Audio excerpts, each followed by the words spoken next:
Hey, what's up guys? This is Anthony from Anthony's Customs, and for this review, we are looking at the Jada Mega Man Cutman. This is a line of figures which has been pretty successful so far. This has kind of come out a while ago, but I haven't reviewed it, and it's on sale on Amazon right now, I think. It might be sold out by now. But it is still available at Big Bad Toy Store if it's not on Amazon anymore.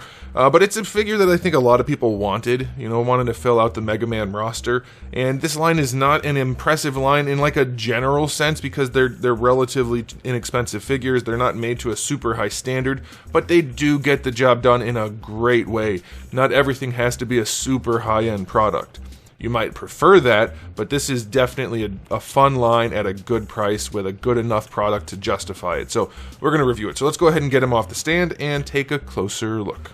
Alright, before I show you the figure, I do want to show you my package.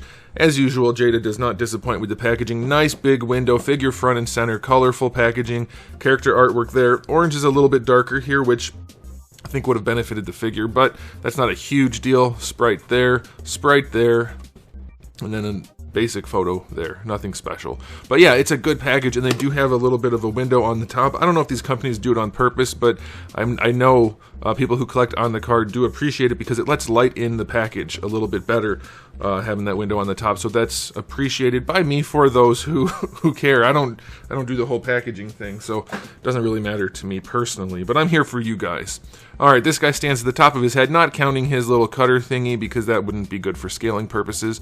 Just over 11 centimeters, maybe like 11.1 or something like that.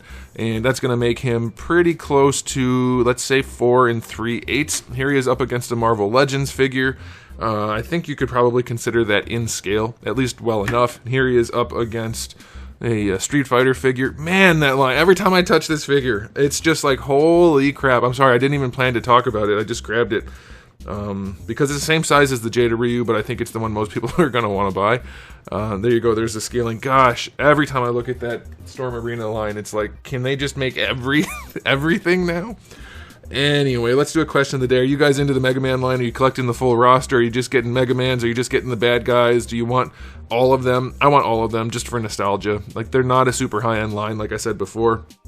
You'll see as we do the review, it's a pretty inexpensive figure. It doesn't have a high level of quality control or finish, but it is good enough for the price point, whether it's full price, which is like 20 bucks. Maybe you might hit 25 nowadays, but I'm thinking 20 bucks, like at most places. And then it is going on sale relatively regularly. Is that a glued on piece that's crooked on mine? Yeah, mine doesn't have great QC at all, but it's a cheap line, generally speaking, with a fun spread of accessories and sculpts and things. And like, yeah, there are reused parts, but that's understandable, and I think anybody who's into this line is probably okay with it.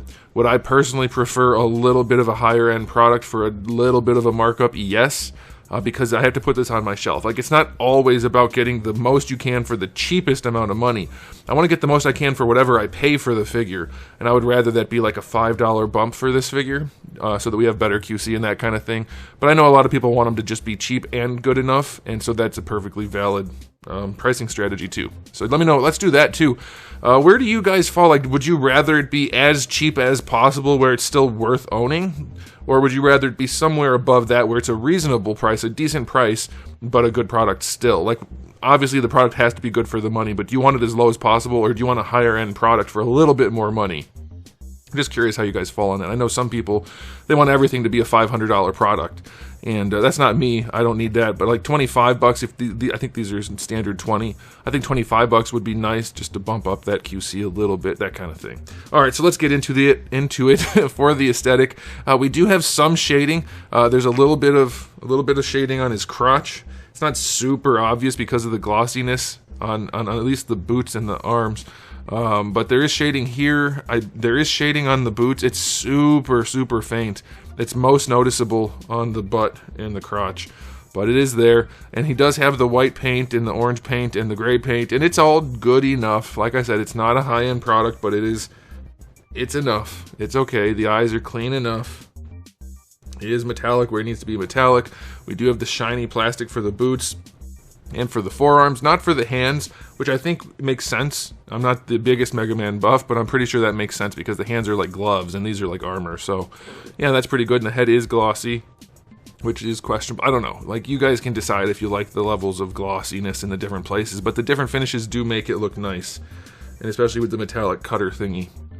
So yeah, it looks good. Like, it's good proportioning. It has the right look for the source material they're trying to replicate enough. Like, it's not maybe exactly perfect, but it's definitely good enough with a relatively low quality control in terms of the paint applications, but again, good enough. So for a $20 price point, or if you get it for even less, then obviously that's better. But for a $20 price point, yeah, I will go 9 out of 10. Like, it's a perfectly solid release.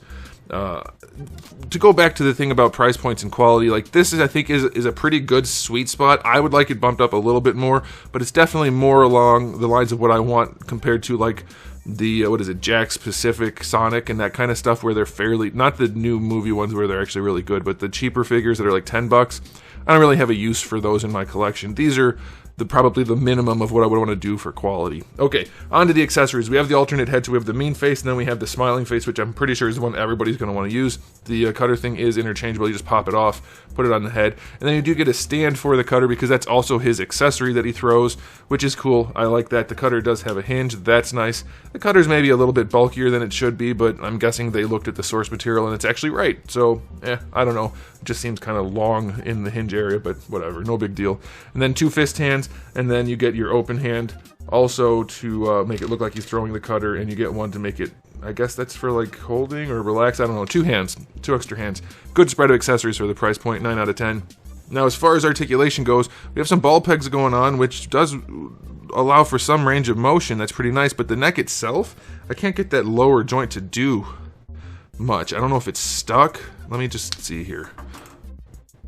Is that actually a hinge? Hold on. That's a hinge. I didn't even realize that's a hinge. That's a hinge that doesn't work well and tears itself apart. Okay, well, that's interesting. That should be ball pegs. I thought it was just a single ball peg at the top, but there's a hinge in there that it's working okay now. It was kind of stuck. It's an insert mold. But down here, there's a ball peg for sure that doesn't want to do anything. It is purely frozen down here. Oops, sorry, probably lost focus. Down here, it's purely frozen, no movement at all. But that's a ball peg, which should work, and you could heat it up and try to get it to work. Then you have a hinge and a ball peg here. So it'll work if you get all the pieces working.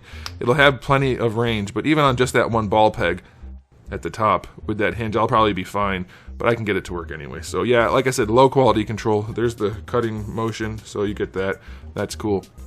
For the shoulders, they're just standard fixed hinge. It's a swivel hinge essentially, because it doesn't have the extra joint on the other end of the ball, which will be sufficient. It's nothing crazy. Same thing for the elbow. You get a little bit better than 90 degrees. You get some rotation. Very basic. And then you get your hinge and your swivel for the wrist. For the torso, we have some ball pegs. Lets it move around pretty well. Yeah, nothing more you really need. For the hips, it's just a ball peg. Mine are really loose on this guy. That's really unfortunate. You do get a thigh swivel, which is nice. Range isn't the absolute best, but it's plenty, again, for this kind of line. Single jointed knee, just like the elbows. Not the best looking, but functional enough. And then for the ankle, same sort of thing. Again, really loose. Not floppy loose, but pretty loose. Ankle rockers in there, but none of it's especially good, but it is probably good enough.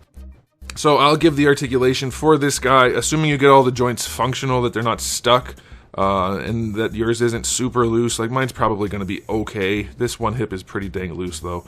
But yeah, for something like this, you could pop it off, throw a little piece of paper in there, or a little piece of plastic. It can be any thickness. You're going to have to figure out which is the right thickness for you. So, like, if it's saran wrap, or maybe part of, like, a Ziploc bag, something like that, throw it over the ball and then pop the leg back on. It should give you a little bit more retention. And for a figure like this, you're not going to really worry about breaking anything with the extra thickness. That's what she said. So yeah, you could do that. But anyway, for what it is, I think I'll go 8 out of 10 if you get your joints working. The articulation's pretty good for a $20 figure. It should be everything you need for this kind of character. So, time for the final verdict. Is this the best line of action figures ever? No. Is it the best line of Mega Man figures ever? Not in terms of quality or design necessarily, but in terms of character selection and price point, yeah, maybe. Like, there's definitely enough here that I think it's a perfectly good line of figures that they have come up with at a reasonable price point. Like I said, I would prefer a bump in quality and price, because obviously price comes with quality, but For what you're paying, you're getting a really solid figure. I'm going to go overall 8 out of 10 on this figure. I think if you're into Mega Man, go ahead and pick it up. If you're into just unique figures that don't cost much that you want to throw in your collection, yep, this will fit that too. So let me know what you guys think in the comment section below, but that's it for me. So thanks for watching. If you enjoyed the video, please do give it a thumbs up. If you didn't, give it a thumbs down. And if you haven't subscribed, you should. I have new videos just about every single day and thousands already on the channel. So make sure you come back for all of that. And in the meantime, keep collecting.